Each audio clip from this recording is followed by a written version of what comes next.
everyone to today's webinar, ROI of L&D, Learning as a Strategic Advantage, presented by Litmos. Thank you so much for taking the time to join us today. Please feel free to introduce yourselves in the chat and tell us where you're signing in from. We're really excited to get this conversation going. But while we wait for more attendees to trickle in, I just wanted to get started with a few housekeeping notes about today's webinar. So all webinar attendees will be able to interact with each other, as I said, in the chat window, which is to your right. And you'll also notice a Q&A widget right below the chat one in your webinar console. You can use the Q&A window to send us questions throughout the presentation, and myself and the rest of the Litmos team will do our best to respond to as many questions as we can in real time. But we'll also be saving some of your questions for a live Q&A portion, which will happen in the last 10 or 15 minutes of the webinar. So with that being said, now I'd like to hand it over to our Chief Learning Officer, Dr. Jill Stefaniak, and our Chief People Officer, Kyile Stair. So without further ado, take it away. Awesome. Thank you, Liz. And welcome, everyone, to today's session. I know I'm excited. Jill and I have had the chance to connect on this topic many times, but today we're going to discuss how to establish L&D as a strategic investment to maximize your ROI. And as Liz mentioned, my name's Kyile. I am the Chief People Officer at Litmos, where I oversee all things people and culture, and which includes our own internal L&D. And I have, of course, the unique pleasure of working alongside Dr. Jill, who you can introduce yourself, Jill. Hi, everyone. I'm Jill Stefaniak. I'm the Chief Learning Officer for Litmos. Within my role with the organization, I work with our leadership to ensure that the learning strategies and solutions we're providing our customers are grounded in sound learning theory and science. So really looking forward to speaking with you all today about such an important topic that drives so much of our L&D efforts. Awesome. All right. So let's go ahead and kind of set the groundwork, I think, for the conversation today. So it's super interesting in the role that I'm in, working in a people-focused role, L&D, at a company whose work is embedded in learning. For those of you who don't know much about Litmos, of course, we are an LMS and a content provider, and spending all day talking about learning, development, and theory and everything with the leadership team and with Jill. So in my own role, I really like to examine L&D from both a business lens and a people lens, and then how do we connect the two? And at Litmos, one of the things that we talk about, which is embedded in our own vision as an organization, is that we really have the power to use learning as the transformative force to fuel people's success.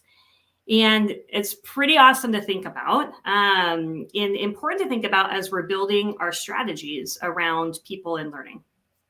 And so when we talk about creating and building our strategy, whether it's any strategy, it could be a people strategy, but an L&D strategy as well for the topic today, we really need to be able to demonstrate the value of it.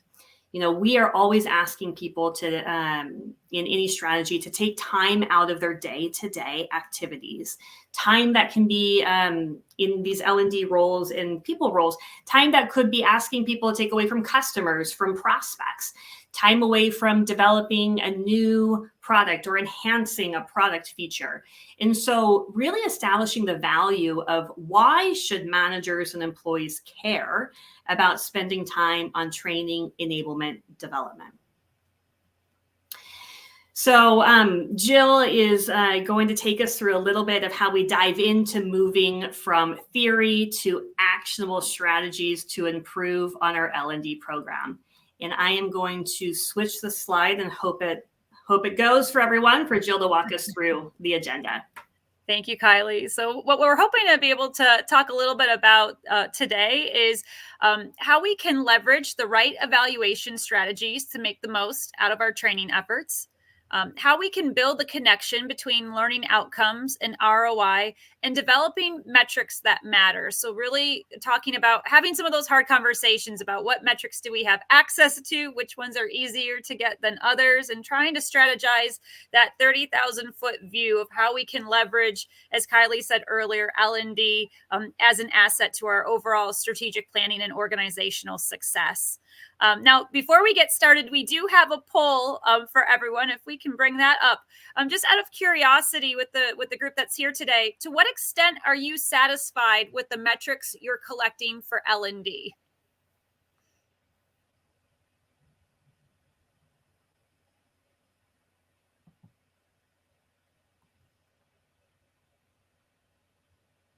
I'll just give everyone a moment.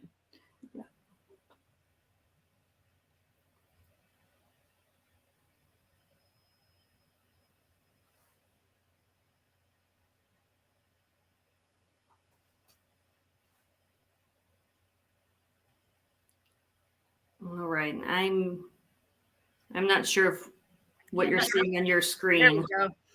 Okay.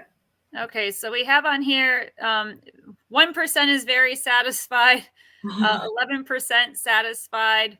We've got somewhat and not satisfied. And I'll be honest, I'm not that surprised by that, because I know that it's very challenging for L&D professionals to be able to get the metrics that we want, that really help to drive our L&D efforts. So hopefully we'll be able to provide some tips and tools as well this afternoon. So I'm going to turn it over to Kylie to kind of just get us started about evaluative strategies. All right. Since we can't really do a show of hands or stand up in the virtual environment, maybe you can click on some of these cool emojis. But by a show of emojis or emotions out there, how many of you have kind of been in this place where pop it up here on the slide. Your company is rolling out a new initiative, and you've been tasked with developing a company-wide training program or a functional training program or whatever it looks like. Any reaction to this by a show of emojis?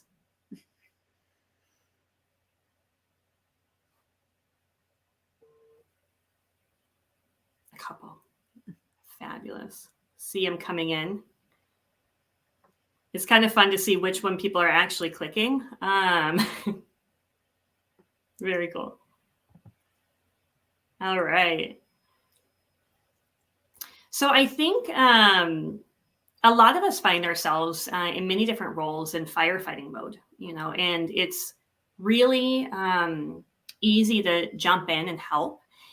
And there's a sense of satisfaction as well with being asked to contribute to something within the company or an organization or a function, and being able to deliver on that.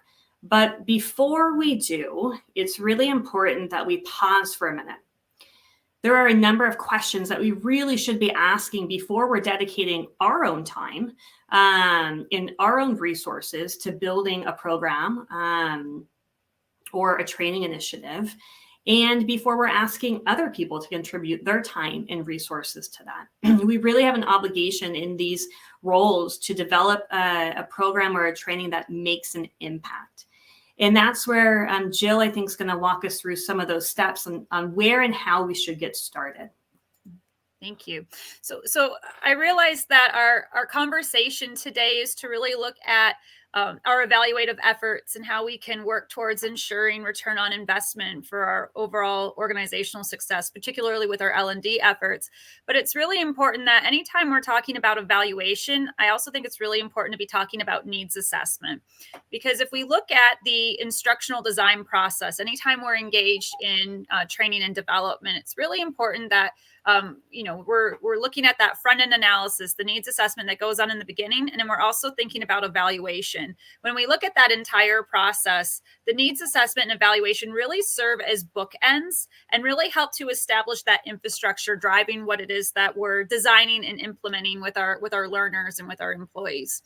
And so, for instance, one of the reasons why I think it's so important when we're looking at needs assessment, when we're talking about our evaluative efforts and hopefully working towards the goal of being able to drive impact and be able to demonstrate value of what it is that we're providing our learning audiences, it's really important that we're evaluating what we're supposed to be. And so when we look at evaluation in its most primitive sense, the goal is that we're measuring and assessing the value and worth of something to make sure that we're meeting our intended needs, our intended expectations of what it is that we were planning to deliver. And if we haven't done a needs assessment and we haven't clearly articulated and defined what those needs are, and we go off and we design instruction or we design training, we don't necessarily know if we are creating sustainable solutions or if we've leaned more towards creating a Band-Aid solution. And so when we think about evaluation, if we could, within our L&D roles, because sometimes it can be very easy to start getting fixated on whatever our current design project is that we're doing. But to be able to kind of take a step back, if we were to look at our efforts and from like a 30,000 foot view and see what are the needs that we're hoping our L&D efforts are addressing and supporting, and then looking at what are ways we can measure that to make sure, yes, we've met that intended purpose. The training and the L&D efforts that we're initiating within our respective organizations is accomplishing that goal. And so when we're looking at this, anytime if we were to look at needs assessment, the goal of any needs assessment is either to address recurring problems within our organizations. And so as L&D professionals, I'm sure I have a few on the call today. There's times where we are brought in for damage control, where we realize something has happened within the organization. We need to create training. Training doesn't exist yet. So of course, that's the impetus for perhaps some of our initiatives that we may get involved with.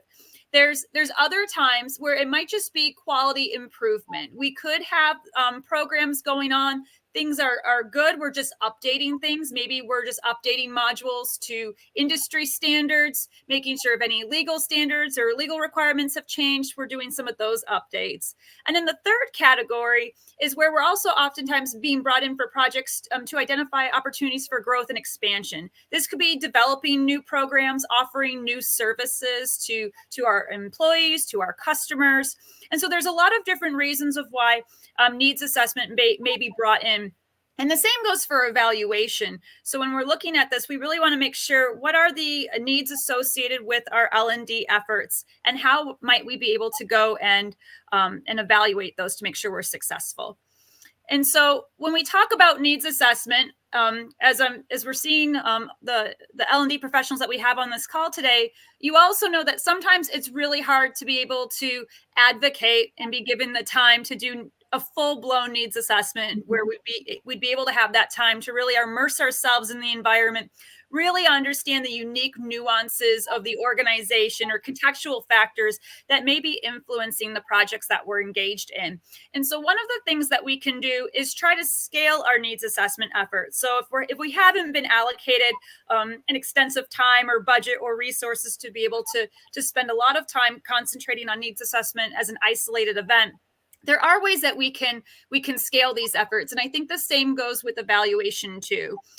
Whenever we're looking at evaluation and needs assessment, I'm going to talk about them jointly. We want to make sure we're looking at how are we engaging our learners. And so again, learners are going to see the value in what we're doing. They're going to see the value in instruction.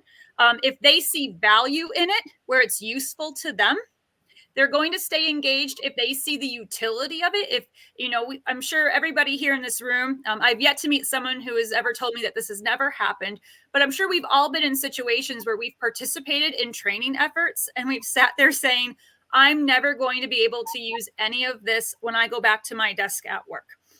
Or there's times where you're like, they may have had you go through software training and you might say, we don't even have this software package, or we don't even have the version that they trained us on. And they're not planning on getting us the version that they trained us on. But somebody did that checkbox to say everyone has participated in training.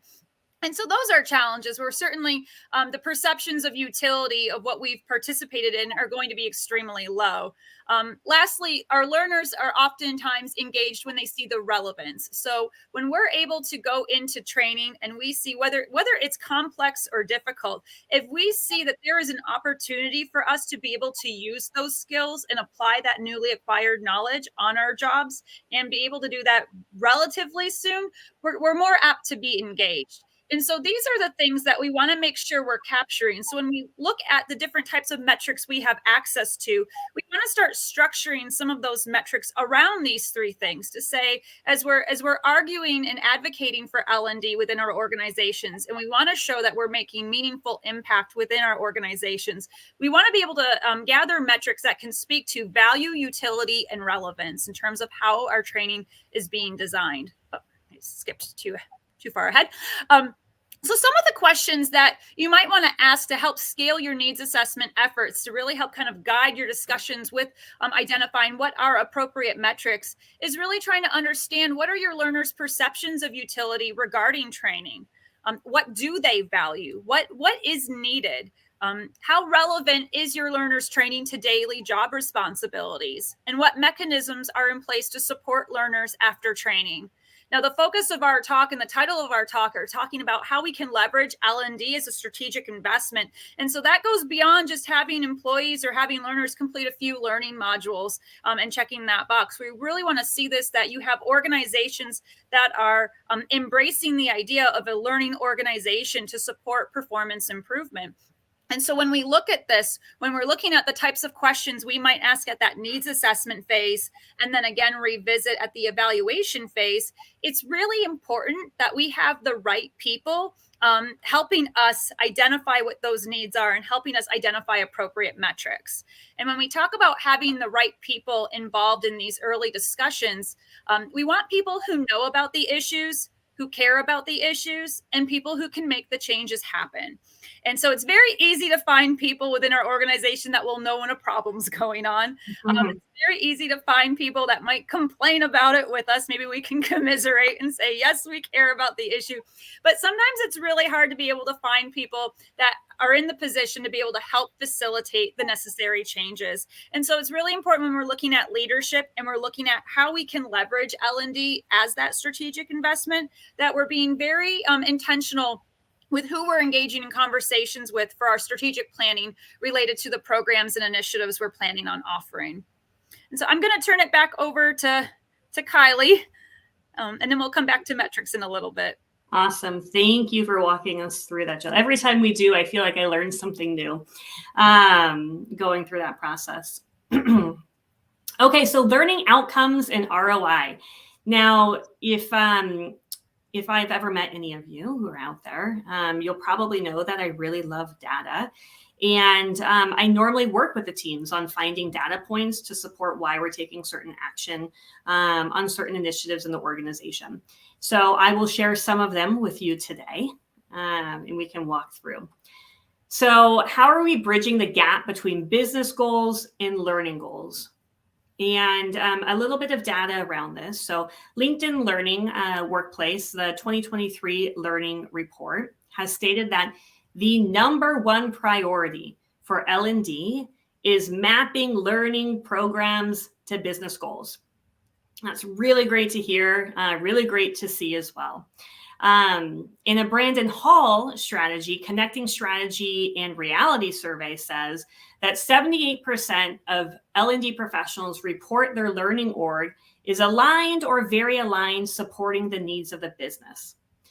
However, only 34% of respondents actually collect data to assess how specific learning content has impacted the organization, whether it's the performance, the org's performance, or individual job performance. And so what does this tell us? While it's a key topic, it's a key priority, there's still a disconnect between how we are demonstrating and measuring what we say is making an impact in the organization. And so we need to talk about how the connection between learning outcomes and ROI has a closer impact, alignment on the impact to learning and success to both the individual and to the business. And let me walk you through an example around just a high-level example, one that we may see in most businesses who have maybe customer-facing organizations, this connection between business and learner goals. Now, if we're looking at a business problem, we may have CSMs, which we call those as customer success managers, or those who are engaging directly with our customers, those individuals engaging, connecting, talking, engaging with them. They are helping our customers solve problems. And let's say this example here is that our CS leader wants to improve time to value in resolving any sort of customer challenges. And this is where maybe a learning program can support. But we really need to make sure that we're deriving these learner goals from our business goals as well. So as we think about maybe our business goals, a lot of you at your organization may have some sort of North Stars, may have some sort of annual targets or goals that your company has set out for you, whether you're part of the process or are working up into those goals. It's important that we have really these company level business goals that we're working towards. So an example here of a business goal that's been identified company-wide is that we are going to delight and retain our customers. And from that, we should be deriving our departmental goals. So what does this mean for the CX or the customer experience department overall? This means that specifically in order to achieve this business goal, we are going to improve retention rates to a metric, let's say 90% renew every year. And we will increase our CSAT scores by X% if you have these types of metrics that you're measuring in your organization, or the CX organization might be measuring as well. And now how do we do that at an individual learner goal as well, at a learner level as well? And we need to really work on how are we identifying the skills that are required to make these goals come to life and achieve really what we're setting out to do. So from a learner goal perspective, how are we ensuring that our individuals can speak confidently about our product with our customer? Product knowledge and understanding is obviously a very key critical skill in this role in particular. So what have we worked on around really creating support for the individual learner goals around this topic, and or maybe how do we help them determine what questions to ask when someone comes to you either with an escalation or a question that is not a day-to-day? How can you get to the root cause? And so what sort of, again, skill assessments in training might be required in order to help upskill, and skill this organization to really dive in with the customer to add this value. And so as you can see, kind of this connection point all the way through solving a business goal or working towards a business goal all the way down to the individual level as well. All right, Jill, take it. I'm going to sneak back for 1 second. Oh, sorry. I'm going to right here. One thing I just want to talk about as we start getting into metrics and what that means for once we get into the grind of designing in L&D. When we think about return on investment from an L&D perspective, and we're asked to provide data to demonstrate that, it is really difficult to be able to prove that the organization has improved as a result solely because of training that we have designed and have implemented.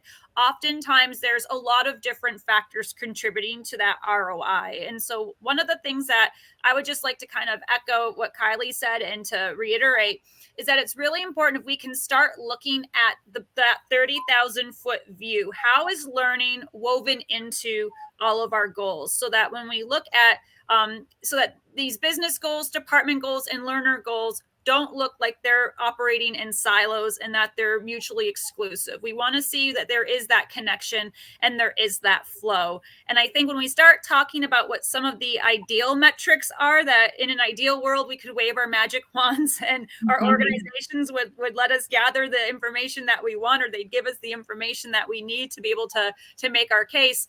If we start thinking about it this way in terms of how is L&D being discussed at that business goal level, How is L&D coming up in department goals? And then how is that emerging when we talk about our individual learner goals or individuals employee, professional development, career development goals? Really seeing this as an integrated process and not so much as we're solely evaluating L&D efforts or a few programs that are rolling out through our L&D departments or individuals. And so when we think about differentiating learning outcomes, one of the things that we have to think about when we're looking at evaluation is what types of outcomes are we looking for? And so when we're designing instruction and we're talking about what types of knowledge are we hoping to elicit to our learners, we can break this down into procedural knowledge, conceptual knowledge, and conditional knowledge. And so if I were to look at, I know we have a lot of L&D professionals on the call today, so I'll just use L&D as an example. If we were looking at conceptual knowledge as it relates to instructional design, a training module might be telling you the definition of instructional design. It could be walking you through the various aspects of that ADDIE process, how we engage in analysis, design, development, implementation, and evaluation, whether we're designing for face-to-face instruction or online learning experiences. If we were looking at conceptual knowledge, this is where anything that we know about learning theory, if we think back to psychology classes we may have taken, behavioralism, how we reinforce different concepts with our learners, that would all fall into that conceptual knowledge. And when you start thinking about what that might look like in some of the training materials that we deliver, oftentimes those could be questions you might see embedded within a learning module or at the end of a learning module, perhaps those knowledge checks, or you might see some multiple choice questions where people are responding to recognizing definitions and facts related to whatever your subject matter might be. If we were to look at procedural knowledge, that's going to be looking specifically at what types of procedures are required to be followed or should be followed when we're completing certain tasks. And so if we were looking at just sticking with our instructional design example, if something was related to how you might engage in storyboarding, if you were designing an e-learning module and getting feedback from your team, we'd be very prescriptive in what types of steps we would recommend that a novice instructional designer practice when engaging in storyboarding. And if our organization had certain rules or procedures on how that gets disseminated to other members or other departments that may be involved in that L&D process, that would probably also be included in those procedural knowledge type activities. But when we get to the third one, conditional knowledge, for the instructional designers and L&D professionals on this call, you know that instructional design does not occur in a vacuum. And oftentimes we feel like we are juggling multiple plates in the air. And so conditional knowledge comes into play when we start looking at what some of those different design constraints may be. Perhaps we've been asked to deliver training on a very limited time frame. Perhaps we've been given a very small budget to be able to do it, or perhaps no budget at all. When we start looking at resources and what we have access to, we may be limited to using particular tools and platforms depending on what the needs are of that project and who our learners are and where they're dispersed around the country or around the world. And so when that happens, we have to start making adjustments to how we're going to be applying knowledge that we have related to instructional design.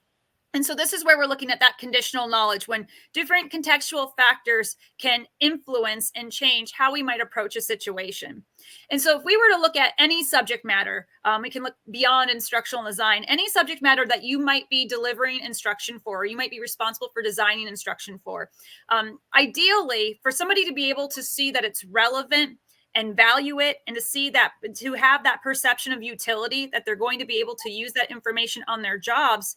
If we truly want to be able to evaluate it and say, yes, we are delivering, we are impacting our organization's performance, we should be able to produce metrics that would address procedural knowledge, conceptual knowledge, and conditional knowledge. And in the challenge that a lot of us will face in L&D is that sometimes we have those opportunities to do that. Sometimes the nature of how training is being how we're being asked to design and deliver that instruction is going to make this very challenging.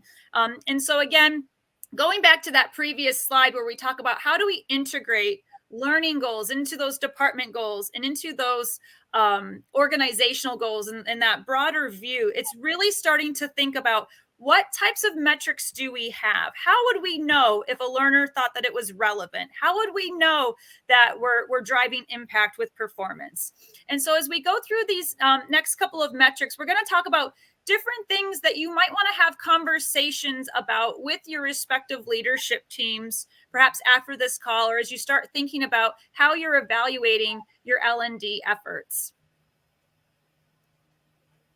And so when we start looking at metrics that matter, what Kylie and I are recommending that we do is start framing them into these 3 buckets. If we could look at knowledge acquisition, job performance, and return on investment. And so when we're looking at knowledge acquisition, this is really looking at, are they comprehending the information that's been presented to them? Not just a matter of saying, X number of employees have participated in training, making sure that no one's, I think we've all been guilty before where we've cheated and we've gone through clicking different training modules to get to the end, but really making sure to what extent are our learners actually engaging and digesting the information that's being presented to them. And so these types of metrics would be able to help indicate our learners' acquisition of knowledge, their understanding of the subject matter. And so if you think about, I'll use e-learning modules as an example. If we think about those types of recall questions, fact check questions that we might embed within a learning module, a lot of that will oftentimes will show us indicators of their knowledge acquisition as it relates to that topic. The other thing is we start looking at job performance is thinking about what happens when training is done. And so what happens when they go to try and transfer those skills that they've just acquired, and how are they able to apply them meaningfully on their in their respective roles within the organization? And so examples of how we might be able to start kind of looking at that is thinking about how this might link to key performance indicators within our respective roles. How are we improving our overall job performance? How are we, if we're engaged in our annual evaluations and we're talking with supervisors and we're talking about our career goals, how can we leverage this information in our performance to help inform that picture? And if you think back to a couple of slides ago, again, that's going to help start supporting those departmental goals. And then it's going to be, again, linked to the overall organizational goals and overall organizational impact.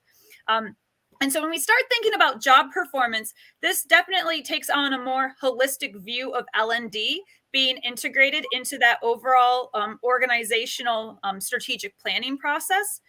It's also going to show that we're allocating sufficient time for people to be able to have time to acquire new information and improve their within their jobs and within their respective roles. We know that that's not something that just necessarily happens overnight. It's not something that's going to happen, 5 minutes or 10 minutes after training's been completed, but really being able to look, if we're looking at that long-term planning process, saying we've allocated enough time to see, we're starting to see improvements.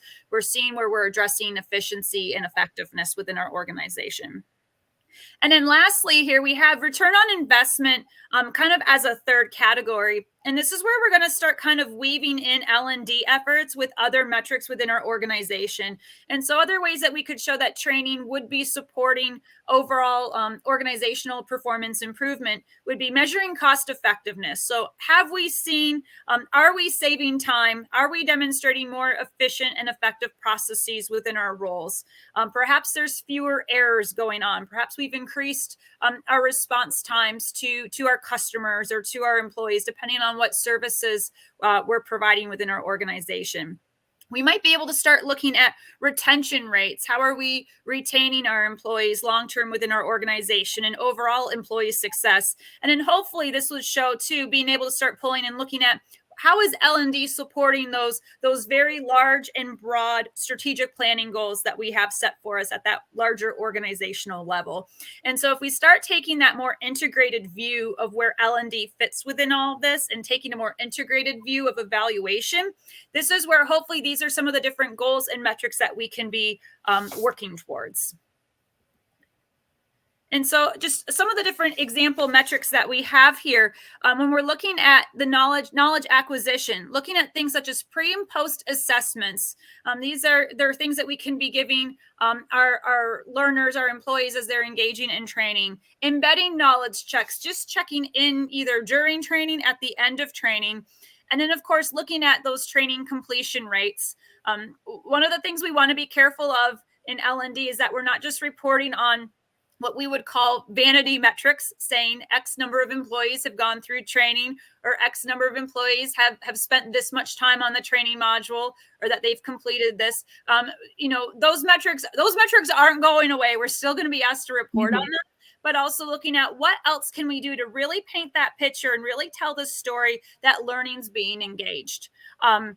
And so the other thing too, when we start looking at on the job performance, this is just looking at those efficiency rates, time on task, number of errors, looking at things like employee morale. How satisfied are our employees? Do they feel supported that they can take time to learn and acquire new information and demonstrate these skills? Are they supported by their supervisors and senior leadership to be able to improve processes once they've gone through training? And so again, good indicators of that would be if we start seeing those conversations about where training and development fall into those overall career planning conversations and the overall discussions around KPIs. What resources and support are we providing our employees so that they're successful at achieving those KPIs? That's really important too. That also, again, contributes to that more long-term strategic planning process within our organizations. And then lastly, we have ROI. So this would be looking at, again, adoption rates. If we're trying to implement and enact change within our organizations, we know that these are things that take time.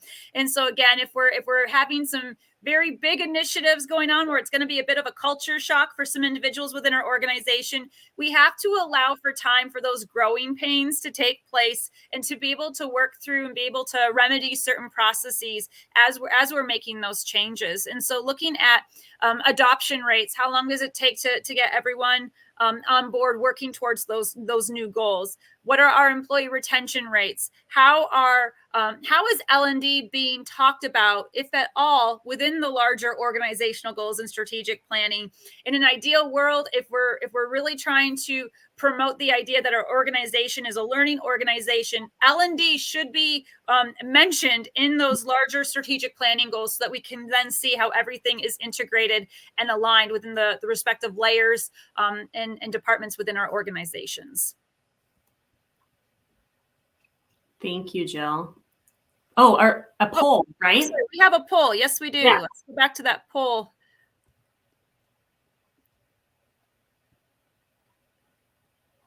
All right. So poll question, how many of these metrics that we kind of just shared or some that are on the list are you currently collecting to assess your L&D programs?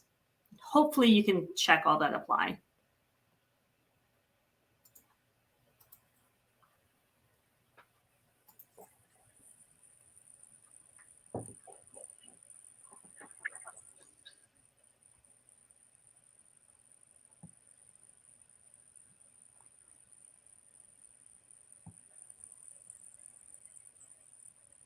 Is the poll working? Is it working? I'm not seeing any movement on my end. Not sure if people are answering and it's just not updating. There we go. Yay! Fresh. Fabulous. I'm trying to see.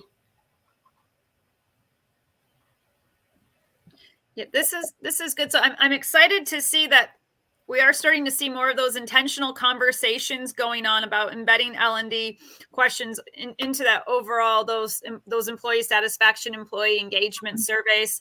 Again, as we start thinking about ways that we can address employee morale and address return on investment, it's really important that we are having those conversations with individuals at multiple levels within our organization. Again, to make sure that we have the right people involved, the people that know about the challenges, that care about the challenges, and can make the changes happen within our organizations, especially as we talk about how we can leverage L&D to support various functions within our organizations. Yeah.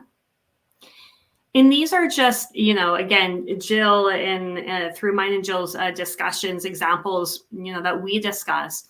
I think it would be interesting as well. Like, this should be an interactive discussion for other people too. So if you have examples of what you've seen work really well at your organization, sharing those in the chat, and we can maybe get to them as well in the time that we have left with the questions. So let's close it out around a little bit more of these survey and data points that I think, again, are really important to share with everyone to have on hand. And so according to a McKinsey report, I think it's really important to go through here. Really, organizations with a strong learning culture are 92% more likely to develop novel products and processes. They are 52% more productive, 56% more likely to be the first to market with their products and services, and ultimately 17% more profitable than their peers. I think this kind of sums it up. Like, when we get it right in L&D, whether we're talking about upskilling, reskilling, creating enablement programs, focusing on leadership development programs, wherever we're focused in kind of our own journey at L&D, in our own company with our own resources. But when we get it right, we strengthen our workforce and we ultimately drive business success. And so I think I will leave it on that note and hand it back to Liz to see where we go from here. Kylie, and thank you both for the insightful conversation. We've had some really awesome insights in the chat as well, and a lot of great questions coming in. I think one of the top questions that I know a few people in the chat really wanted us to address was from Jenny Allen. I'll put that on the screen. And I think Joseph Alvarez also had a similar question. There are a few questions regarding on-the-job performance factors, whether you depend on other teams to get them for you, or whether you have subject matter experts that may be difficult or may have trouble providing those on-the-job performance metrics. Or if you're a small L&D team, how can you, show that on-the-job performance data and get the ROI to show the impact? I realize this is, Jenny, I realize this is easier said than done. But again, this is where I think it's really important for organizational leadership to start having those conversations about where does L&D fit in to support overall organizational success. And I also will say that, realizing that there's a lot of L&D professionals that probably feel as though they are isolated in a training unit, and that may be how they're viewed by other members within their organizations. But this is where it's really important for us as L&D professionals to try to advocate for why it's important to be having conversations about how is L&D contributing to overall organizational impact. And I find that it's very easy to get leaders to agree to that and say, well, yes, it's very important. But then your next follow-up question is going to be, how are we going to get access to the information for us to be able to say that and state that with confidence? And so I would argue that any of those departments that you're relying on to give you the data that you need, they should care about it, because the training that you're providing hopefully is going to be useful to their employees. If I look at, if we look at healthcare, or if we look at manufacturing, those are examples of times where when employees are taking time for training, they have to step away from their jobs at that time. And so you either have to worry about who's filling in, who's substituting for them, what's going on. They're investing that extra time for coverage. They're investing that time for training. And so if we are designing and delivering training that is meaningful and that is valued by those employees, that they're going to be able to use on the job, that's the return on investment. So that's where a supervisor or a manager should be helping to provide L&D with the necessary data and metrics from different reports.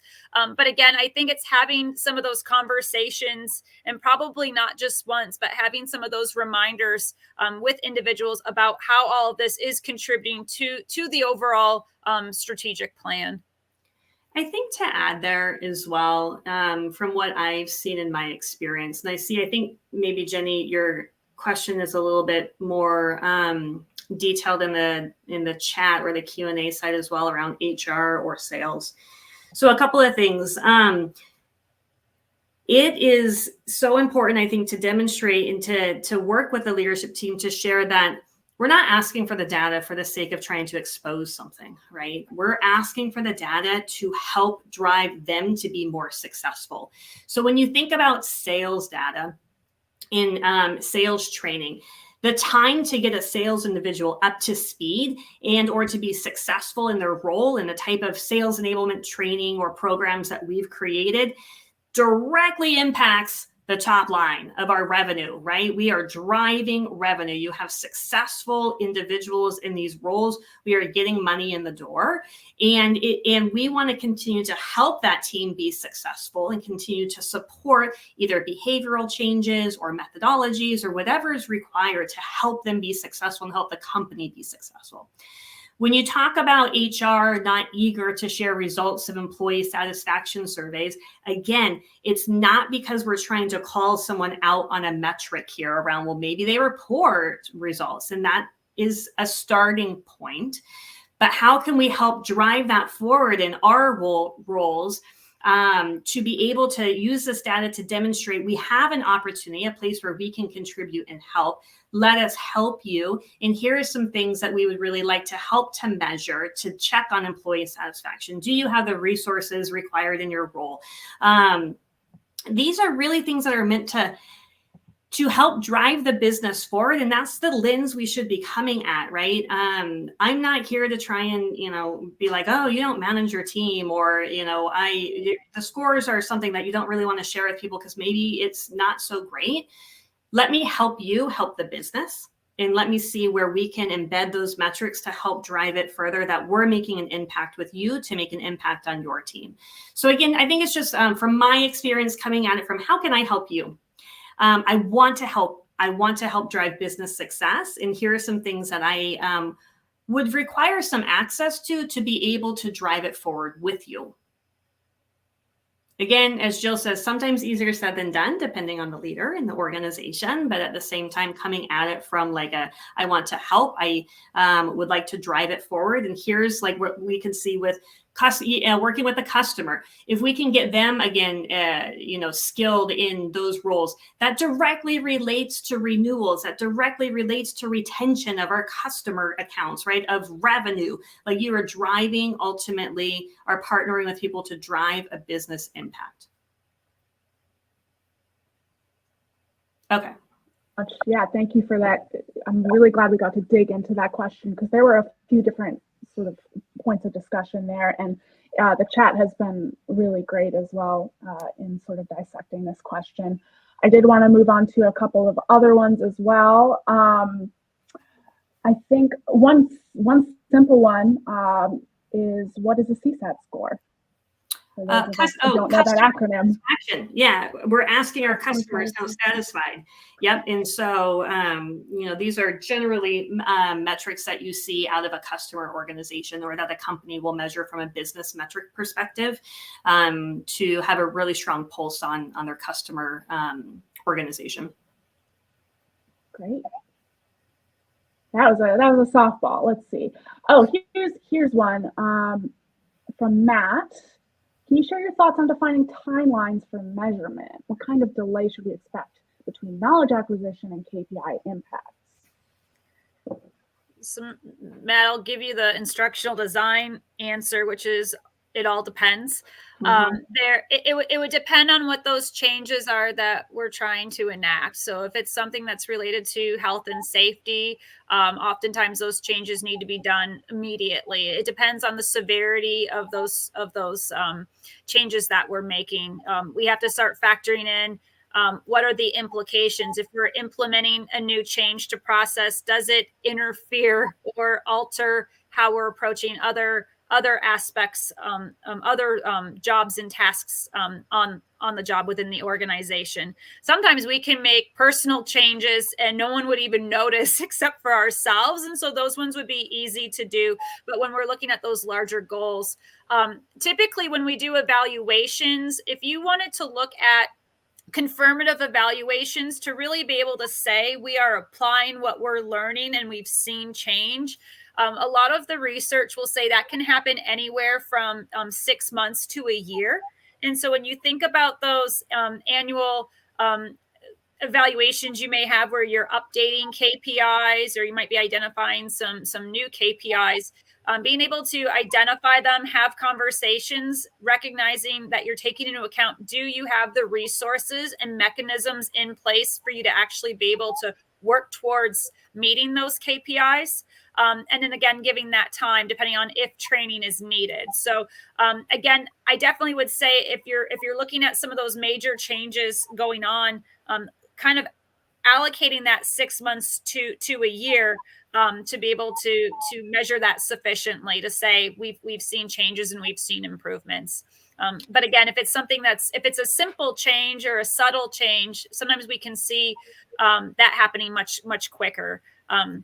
All these conversations though with timelines and when we need to deliver on metrics, I'm sure we've all been involved in projects where management might say, we need everyone to drop what they're working on right now. And we need to focus all of our efforts on this particular initiative because it's so important that we meet a particular deadline. And so that's where anytime we're talking about metrics and how much time we're going to have to measure things, when there's situations like that, that's where you would need to make sure you've got appropriate leadership involved in those discussions.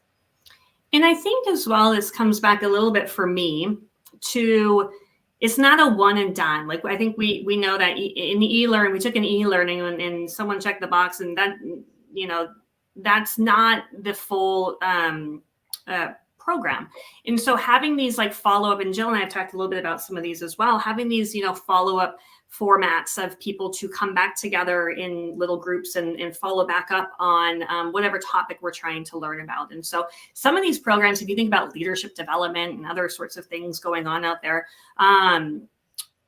the program itself could be months long, right? And so as we're thinking about the program and kind of what we're doing over time, and then being able to measure that again, the 6 to 12 months and how you're embedding that, if you're having an engagement survey, like some of that data might not come out except for once a year, or hopefully more often than that, depending on your company, maybe twice a year or more often, right? But again, it's being thoughtful about the type of programs that we're creating to demonstrate that behavior changes over time. And again, we need people to have that time, as Jill mentioned, to apply it on the job as well. It can be really difficult to just go through a leadership training and be like, it's all so good. We'll do a post-assessment and everyone feels really good about what they learned and they're going to totally take it back. And but we need time to be able to give them time to go do it in their job, right? And then continue to follow up on it. So a lot of these big change management behavioral programs or things there will definitely take, I think, the 6 to 12 months that Jill's talking about.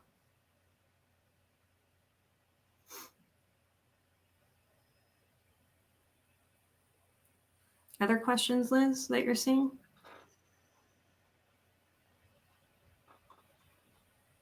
Did we lose Liz? We might have lost Liz, but I can hop in real quick. Let's see if I can push this question out.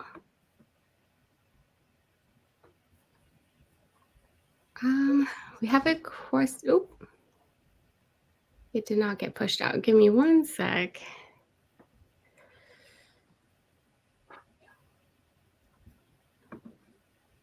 Let's see. Okay.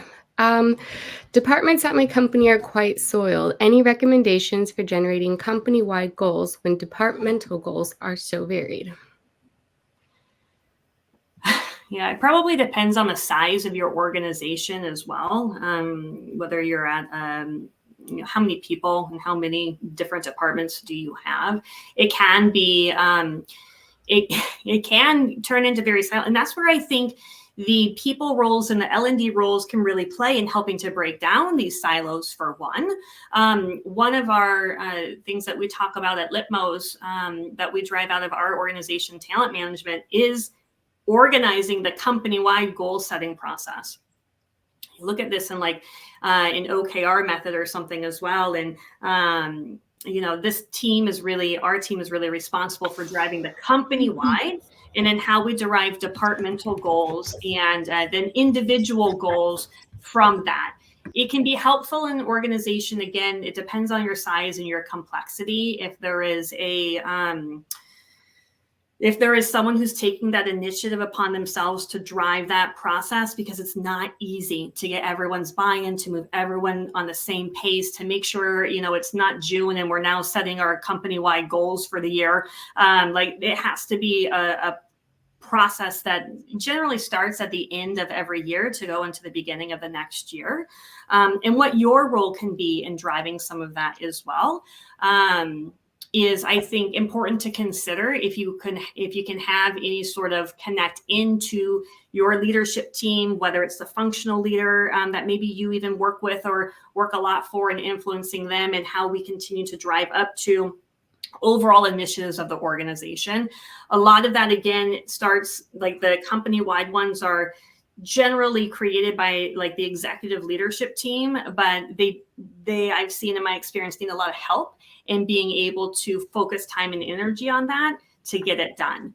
And that's where I think we can also try and play a role in influencing and providing that if we do this, we can give people, X, Y, Z in their own roles to understand how they contribute to the organization even more. They understand when they're effective. We can understand performance management a lot easier at our organization if we're all working towards the same thing.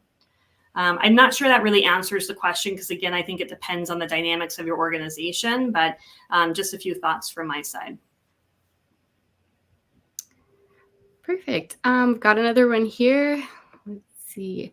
Can you share thoughts on defining timelines for measurement? What kind of delay should we expect between knowledge acquisition and KPI impacts? I think we already did this one, Nikki. We just did this one. Yep, this one was that question. Yeah. Let me move that one over.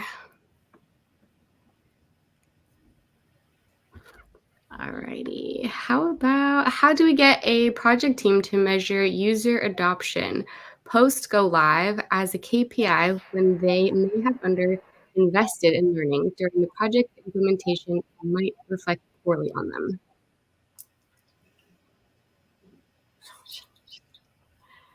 When they may have underinvested in learning. I mean, I think, again, for me, this comes back to how we are helping support in driving their success, right? And so again, it's not around making someone look bad. Like we talk about some of the tools that we ourselves in HR are implementing in our own company. And one of our metrics that we're looking at is user adoption company-wide.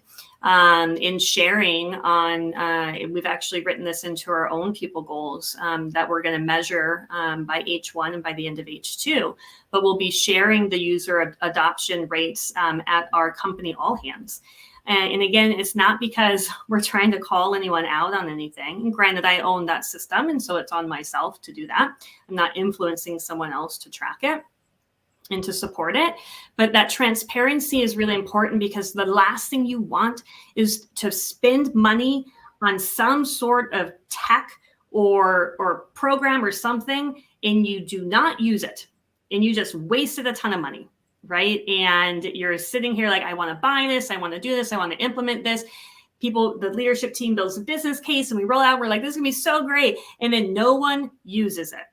And so it's really important to measure the adoption around is it not valuable? And so people aren't using it because they don't see any value in what you've created or you're implementing. So how are we talking about the value we're driving with this?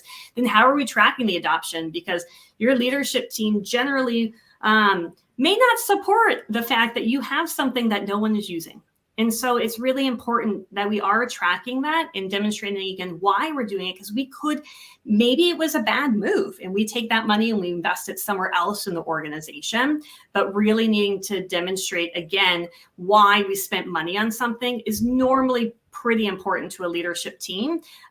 In tracking the adoption rate and tracking like the usage rate is fairly standard in some of those cases. So again, it's about why we're driving to help success of the business. I also think too, it's important that, we can design, or our organizations can design the best interventions or initiatives, but if we don't have adequate infrastructure in place to support it, those best designed interventions could be dead on arrival. And so I think too, it might be trying to understand as well, why hasn't it been adopted? Why aren't people adopting it? When we look at instructional design or L&D, everything that we do, anytime any L&D professional is engaged in designing training, our goals are to be contributing to improving efficiency, effectiveness, and providing that ease of learning for our learning audiences. And so I think the same can be done where you can use some of those results where you see those lower adoption rates, understanding where there's perhaps some misalignment or misconceptions, and then start advocating for how L&D can help improve that efficiency, effectiveness. Might be advocating for increasing training opportunities, doing perhaps some more follow-ups. Sometimes you will see a lot of organizations, they rush and have everyone go through training. And then sometimes people need some more training or those touch points halfway through that process. So that could be an opportunity for L&D within your organization to be able to advocate for how L&D could improve some of those metrics that you're seeing. Okay, perfect. I think we're actually at time here. So if there's any questions that have not been addressed, we will do our best to get back to you on those. I will just send a quick reminder that this is being recorded and will be sent to everyone who is registered. So we appreciate your time here today and look forward to seeing you guys on our next webinar. Thank you. Thank you.